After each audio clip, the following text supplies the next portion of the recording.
morning everyone. I am Somti. Welcome you all in biology learning, and today we will discuss the next unit of 12th class, that is genetics. Okay. So let me understand what it mean by the term genetics. Genetics का मतलब आपका क्या है? So genetics, it is a branch of science. It is what? It is actually the branch of science that deals with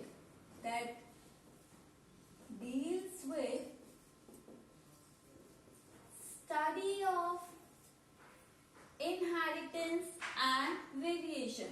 So ये branch of science है जो किससे deal करती है? That deals with study of inheritance and variation. So अब यहाँ पर आपका inheritance and variation, this is the first unit in genetics. So बच्चा, what do you understand by the term inheritance and variation? Genetics तो हमें पता चल गया कि वो branch of science जो कि बात करती है किसके बारे में? Inheritance pattern and variation के बारे में, that is genetics. Now this inheritance, ये inheritance word से आप क्या समझते हैं? Inheritance is what? Inheritance is the transferring of character from parents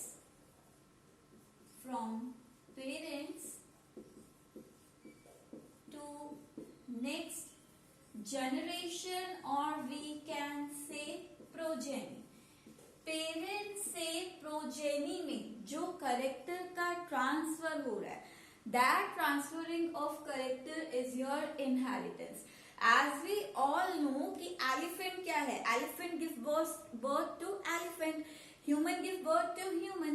यानी कि पेरेंट्स से जो नेक्स्ट जनरेशन है उसमें कुछ करेक्टर ट्रांसफर हो रहा है which is similar to our parent. So यहाँ पर जो करेक्टर्स का ट्रांसफर हो रहा है, करेक्टर्स और we can say traits, characters को ही आपका ट्रेट्स भी बोलते हैं.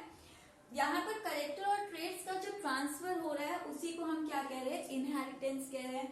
Then what do you understand by the term variation? So यहाँ पर वेरिएशन क्या है बच्चा? If we talk about variation, variation is what? It is the degree with which, degree, measure of degree with which the progeny differs from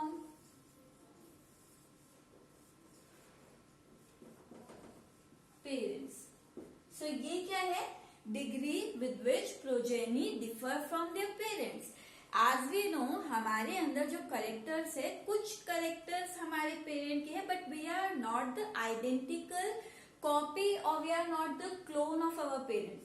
लेकिन हम अपने parents की identical copy नहीं है, क्लोन नहीं है. So whenever parents give birth to the young one, we know कि यहाँ पर जो यंग वन है, this young one is not identical, it is not clone of parent. किस रिप्रोडक्शन में बच्चा? when we are talking, क्योंकि हम पेरेंट्स की बात करें, means we are talking what? We are talking about sexual reproduction. So when the parents sexually reproduce, so they form the young ones which are not clone of their parent. वो अपने parent का पूरी तरह से identical copy नहीं है, clone नहीं है. ओके, मीन्स यहाँ पर हमें एक आइडिया मिलता है दैट ड्यूरिंग सेक्सुअल रिप्रोडक्शन के टाइम पर यहाँ पर क्या हो रहा है बच्चा? सेक्सुअल रिप्रोडक्शन के टाइम पर यहाँ पर हो रहा है genetic recombination. Genetic recombination means what? कि यहाँ पर दोनों पेरेंट्स के जीन्स का क्या हो रहा है? Recombination. They are combined to form the young one, and as they are combining, so यहाँ पर क्योंकि वो आपका कंबाइन कर रहे हैं, तो कंबाइन करें तो यहाँ पर कुछ ना कुछ चेंजेस तो ब्रिंग करेंगे ही. So that genetic recombination is due to sexual reproduction. Now from the idea of inheritance of variation, इसी आइडिया को ध्यान में रखते हुए यहाँ पर क्या किया? Through this idea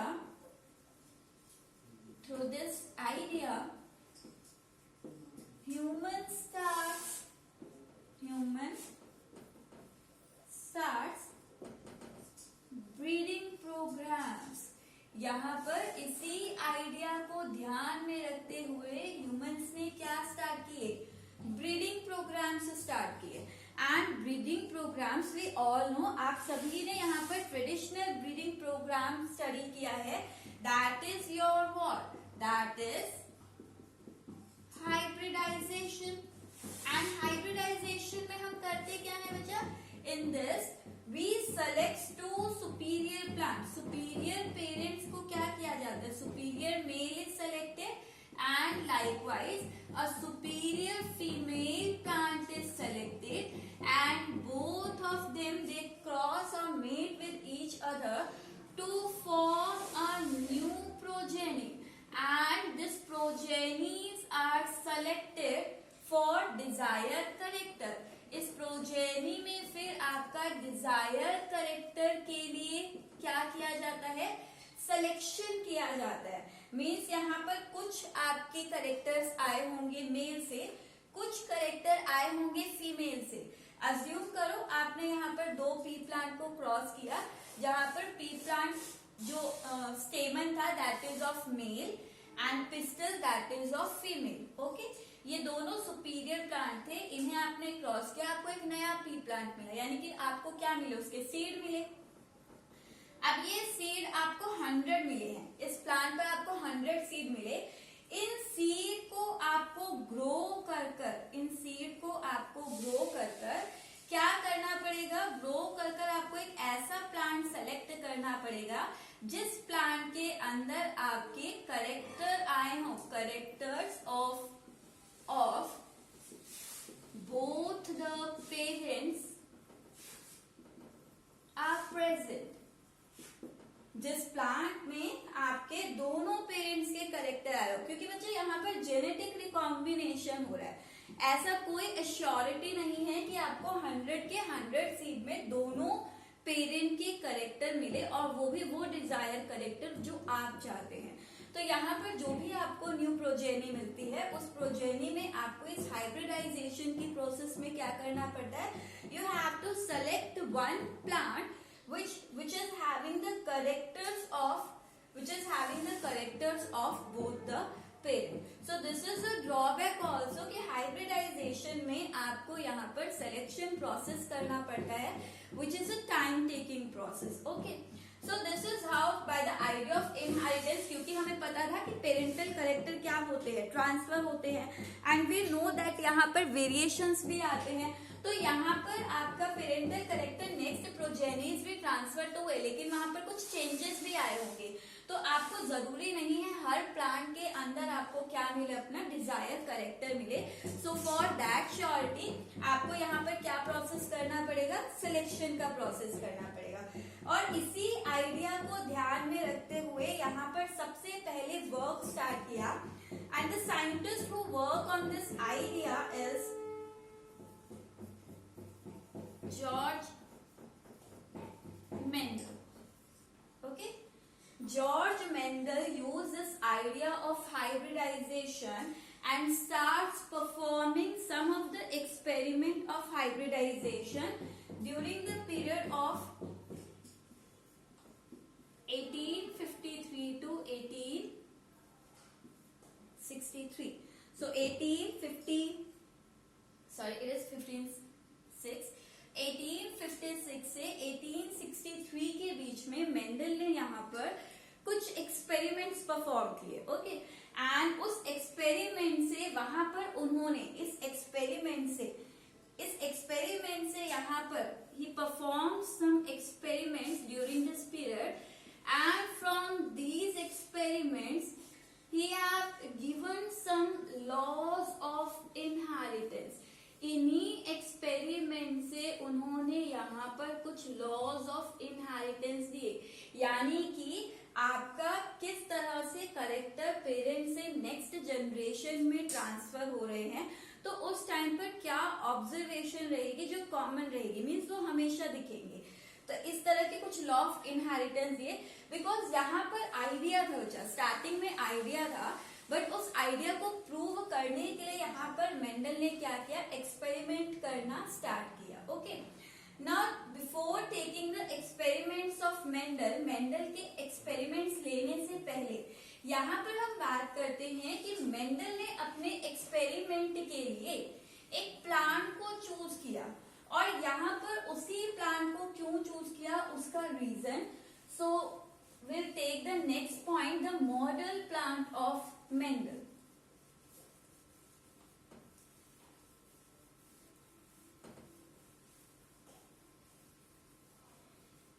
I don't know whether you are taking the feeling of life class or not, but मैं तो ले रही हूँ, है ना.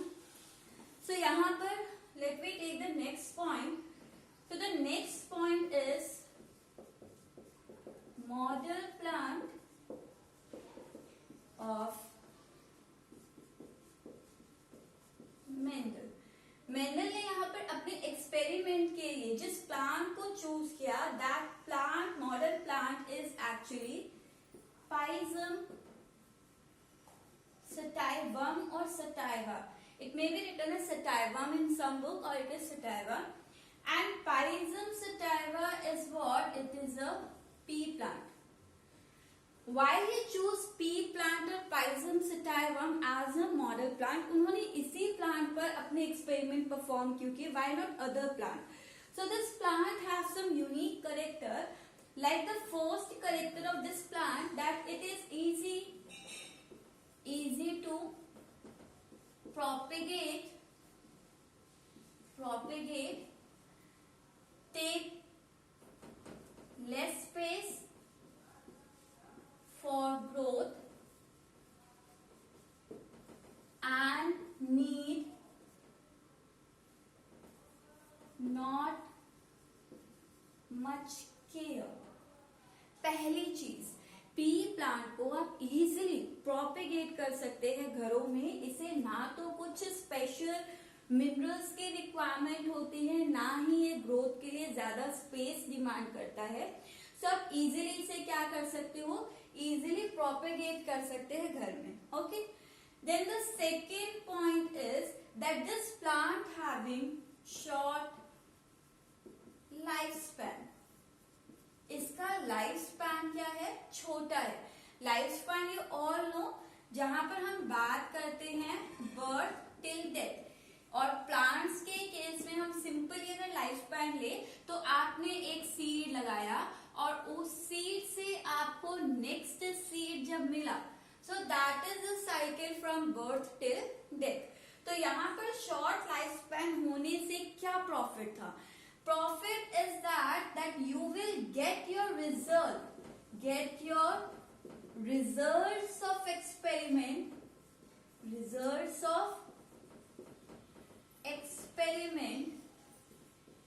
earlier. आपको अपने रिजल्ट क्या मिलेंगे, जल्दी मिलेंगे, क्योंकि बच्चा आपने कोई एक्सपेरिमेंट किया है, आपको प्लांट को आपने हाइब्रिडाइज किया, नेक्स्ट प्रोजेनी बनाई, उस प्रोजेनी में आपको सीड मिले कुछ. ओके, उस प्रोजेनी से आपको सीड मिले, लेकिन वो जो करेक्टर पेरेंट से नेक्स्ट जनरेशन में आए हैं वो आगे आपका ट्रांसफर हो रहे हैं या नहीं, वो आपको तभी पता चलेगा जब आप उन सीड्स को दोबारा से ग्रो करके देखेंगे कि क्या उसके करेक्टर पेरेंटल करेक्टर से मैच करते हैं.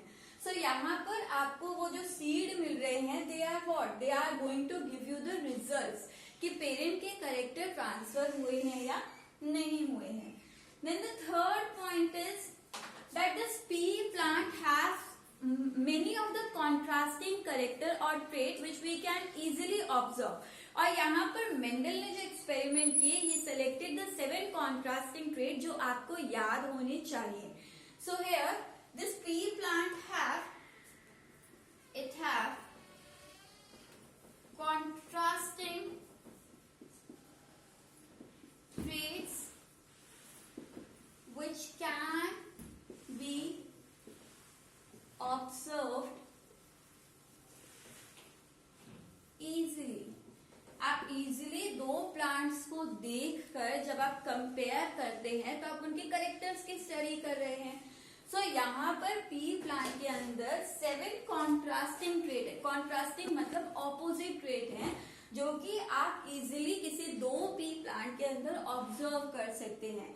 And what are those character और traits? So the characters, then which one is dominant, ये आपको पता होना चाहिए. Which one is recessive? Maybe you have heard these terms earlier in your 10th class also. Okay, so we'll take this also. So यहाँ पर जो पहला character था, the first one is the height of plant. P plant में आपके कुछ plant है which are tall in nature and some plants are there which are short or dwarf in nature. So you can easily observe these contrasting traits कि कौन सा plant आपको बड़ा दिख रहा है, कौन सा प्लांट आपको छोटा दिख रहा है. ओके, सो नेक्स्ट करेक्टर इस प्लांट पर आएंगे क्या? Flower. So next character is related to flower.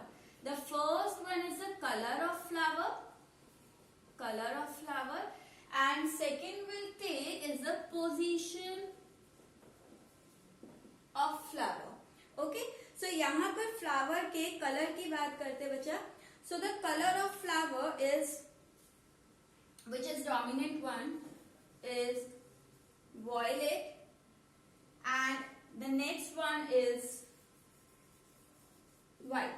कुछ पी प्लांट में violet flower दिखते थे, कुछ में आपके क्या दिखते थे? White दिखते थे. Now if we talk about position, some plants having the flower at axial position, यानी कि टिप पर ऊपर प्रेजेंट, axial means आपका लीफ जो होती है, लीफ एक्सिल पर, लीफ के आपका जो कॉर्नर पर बर्ड होते हैं, leaf where it is attach with the stem, so leaf have some bud. तो अगर लीफ के एक्सिल पर फ्लावर आ रहे हैं और they are terminal means the flower are coming at the tip of the plant.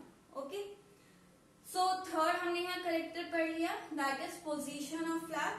इस फ्लावर से बनता है बच्चा fruit, and the fruit of pea plant is known as pod. Pea plant के फ्रूट को हम क्या कहते हैं? पॉड कहते हैं, फली कहते हैं.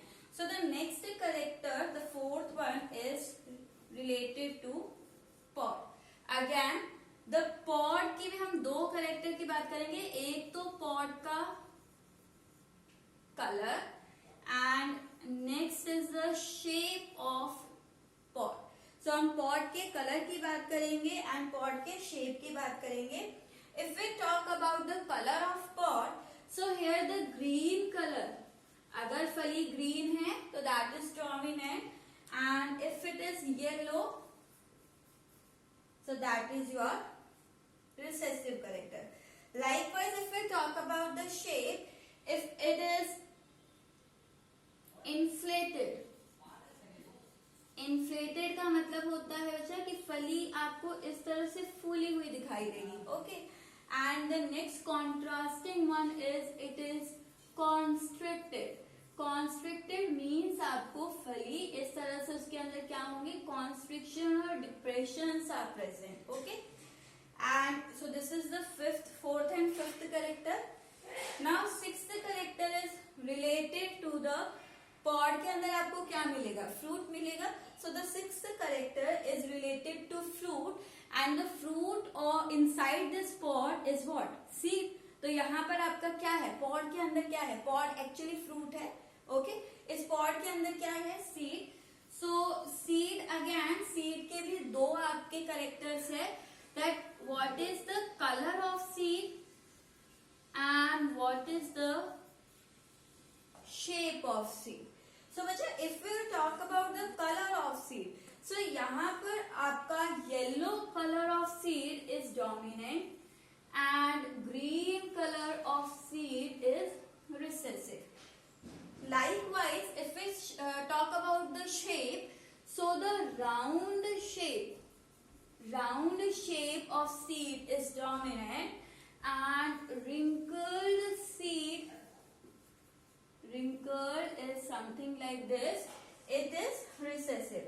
Now what do you understand by the term dominant and recessive? We'll take it in the next point.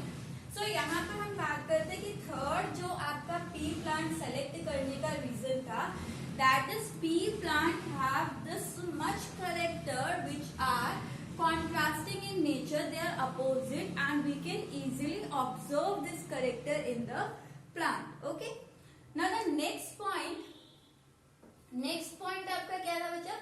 The next point is that these pea plant they are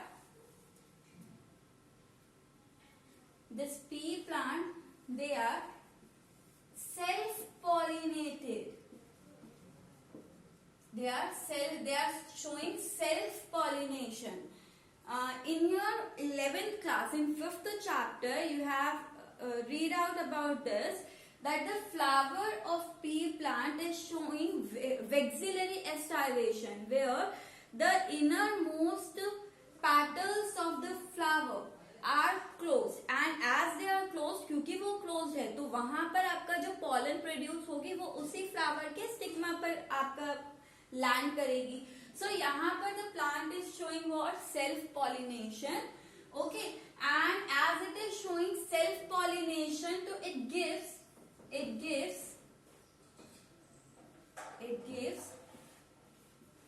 pure line. Self pollination study करने से क्या फायदा? हमें pure line की knowledge मिलती है. Means हमें यहाँ पर पता चल रहा है कि जो प्लांट है अगर वो सेल्फ पॉलिनेट हो रहा होगा, क्योंकि बच्चा यहाँ पर एक करेक्टर है, सेल्फ पॉलिनेटिंग फ्लावर्स जो होंगे वहां पर वेरिएशन कैसा होगा कंपेयर टू क्रॉस पॉलिनेशन. इनके अंदर आपका वेरिएशन क्या होगा? नेग्लिजिबल होगा, क्योंकि एक प्लांट का पॉलन जो है वो इसी प्लांट के स्टिग्मा पर फॉल कर रहा है. सो यहाँ पर जेनेटिकली बात की जाए तो इस फ्लावर और इस फ्लावर का जेनेटिक कॉम्पोजिशन क्या है? Same, because they are of same plant, क्योंकि वो एक ही प्लांट पर आपका क्या कर रहे हैं? ग्रो. तो जेनेटिकली दोनों फ्लावर क्या है? आपके सिमिलर है. और यहाँ पर हम क्रॉस की बात तो कर ही नहीं रहे, सॉरी, हम तो क्या कर रहे हैं? सेल्फ ले रहे हैं. तो यहाँ पर this is the plant and on this plant this is the flower. So the anther and this is the stigma. Anther से जो पॉलन प्रोड्यूस हुई, ये पॉलन इसी के स्टिग्मा पर फॉल कर रही है. सो जेनेटिकली ये पॉलन और यहाँ पर प्रेजेंट एग जो होगा, जेनेटिकली दोनों ही क्या है? सिमिलर है. और सिमिलर है तो यहाँ पर वेरिएशन क्या होगी? नेग्लिजिबल होगी if you are comparing with cross pollination. So यहाँ पर वेरिएशन क्या है? नेग्लिजिबल. उससे हमें क्या मिलती है? Pure lines. मीन्स जहां पर पेरेंटल करेक्टर, प्योर लाइन्स जहां पर पेरेंटल करेक्टर ऑलमोस्ट क्या रहेंगे? पेरेंटल करेक्टर इंटैक्ट रहेंगे. लाइक आपका अगर प्लांट जो है वो बहुत अच्छी क्वालिटी का है एंड यू डोंट वांट कि वहां पर कोई भी वेरिएशन या चेंजेस आए, तो आप वहां पर क्या करेंगे? आप यहाँ पर पॉसिबल ही करेंगे कि वहां क्या होता है? सेल्फ पॉलिनेशन, ताकि आपको प्योर लाइन मिलती रहे और पेरेंटल करेक्टर क्या रहे? इंटैक्ट रहे, उनमें चेंजेस ना आए. So this is also one of the plus point.